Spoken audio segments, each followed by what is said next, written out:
Hey everyone, welcome back. Hope you're having a fantastic day so far. So we are now officially in September, which means we are now just 1 month away from the next Social Security cost of living adjustment increase from being announced. However, this month in September, we have two very important dates coming up regarding the future of Social Security payments in addition to the next Social Security increase. So in today's video, once again, we are going to be breaking down everything that you need to know. But before we go ahead and dive into for today, if you would like to receive up to $200 in free stock or $200 in free cash, in a pinned comment below, I will be leaving a link to Robinhood.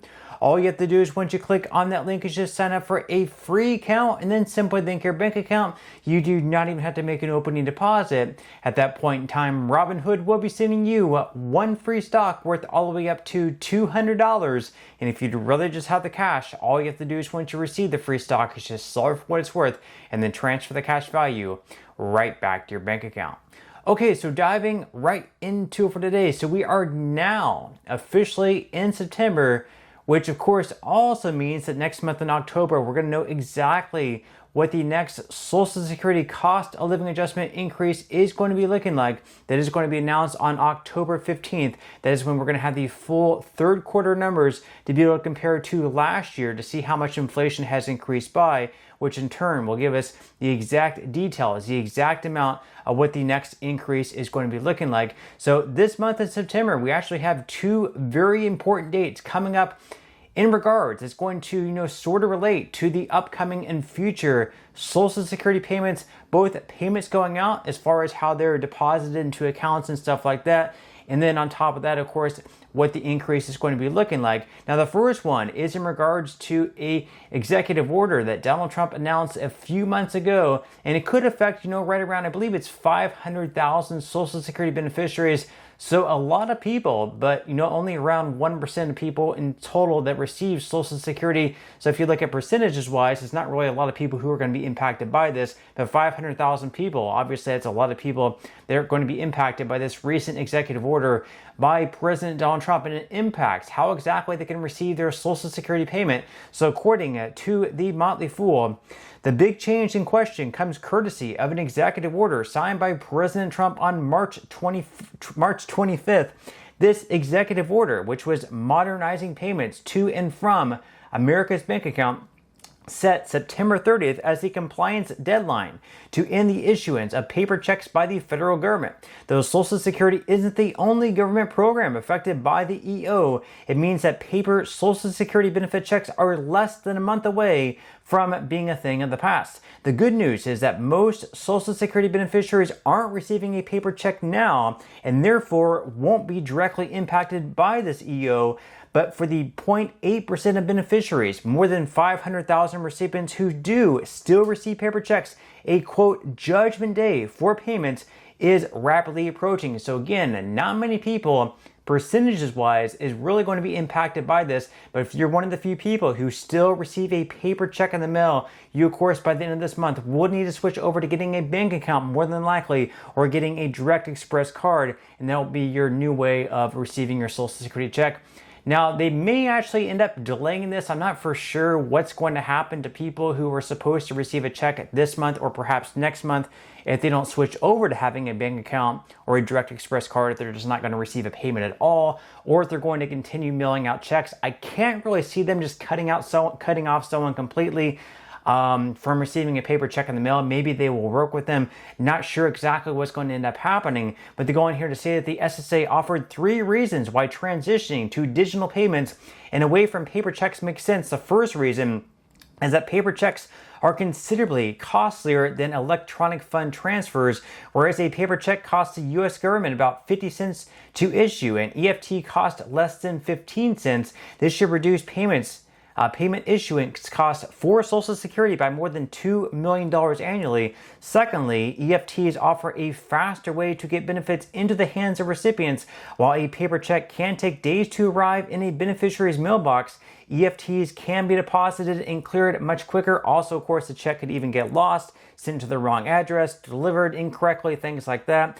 And finally, digital payments are safer than paper checks. According to the SSA, paper checks are 16 times more likely to be lost or stolen than electronic payments, sort of what I mentioned just a second ago. And based on President Trump's executive order and updates from the SSA, the 500,000 plus beneficiaries still receiving a paper check will have to either set up direct deposit with a bank or credit union or use a Direct Express card, which is a prepaid debit card to which federal benefits can be deposited. Now, with that said, if you feel comfortable, leave your thoughts and comments below about this executive order. Also, if you receive a paper check personally, what are your plans to switch over to a bank account or something like that? Now, the second important date coming up in September, this one actually has to do with the next COLA increase for all Social Security beneficiaries. As you know, we have 3 important dates each and every year. Those dates come in August, September, and October. Those give us the inflation data for July, August, and September. So this month in September, we're going to be getting the inflation data for August. That's going to be the second month out of the 3 months, the third quarter months, to be able to compare to last year's inflation metrics, and whatever that increases by is what the next cost of living adjustment is going to be. So right now they have different projections out there ranging anywhere between 2.5 to 2.7%. Of course, it could be even higher, could possibly even be lower, but in my opinion, at least, it has a bigger chance of being higher than 2.7% than lower than 2.5%. So coming up later on this month, we're going to have the inflation numbers released by the Bureau of Labor Statistics, and that's going to give us an even better idea of what the next COLA increase is going to be looking like. So according to the Motley Fool, for any retiree using Social Security payments as a key factor in planning their budgets, a few things have bigger impact on their spending plans than the annual cost of living adjustment, or COLA. The COLA is designed to help Social Security payments keep up with the rising cost of goods and services, but many seniors have suffered in recent years as inflation has pushed prices higher on just about everything. Now, while there is still 2 months until the official COLA for 2026 will be available, retirees just received their first data point necessary to determine how much they will receive next year. Here is where things stand now. So they say here that to determine the COLA, the SSA only looks at CPIW readings from the third quarter, which is July through September. The year-over-year increase in the average CPIW from those 3 months becomes the COLA for the following year. So the BLS published the July CPIW numbers on August 12th. That's the first data point necessary to determine next year's COLA. The August CPI numbers will come out on September 11th, so it's going to be coming up in less than 2 weeks. And the September numbers will come out on October 15th. At that point, all the necessary data will be available to calculate the 2026 COLA. So of course, coming up on September 11th, that's going to be the second data point out of the 3 total data points that we need to determine the cost of living adjustment for 2026. And once again, on October 15th, that is going to be the date in which we know what the official cost of living adjustment is going to be. Now they go on here to say that where the COLA for 2026 stands now. So the July CPI report came in lower than expected. The commonly reported CPIU came in 2.7% higher than last year. However, core CPI, which removes volatile food and gas prices, came in above expectations, increasing 3.1% year over year, and a higher core CPI number suggests that seniors could face significant pressure in keeping up with rising costs next year as food and fuel prices do eventually move higher. And the CPIW increased 2.5% year over year, reaching 316.349. That's a month over month increase of 0.1%. And then we do have projections coming out 2.7%. They're also looking at 2.6%.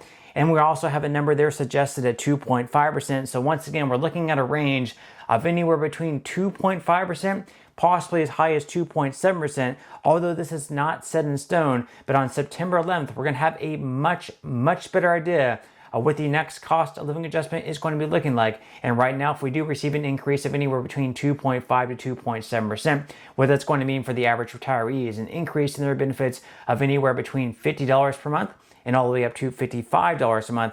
And then of course, you also have to keep an eye out on the Medicare Part B premium, which also looks like it's going to be rising by right around $21.50 per month next year in 2026.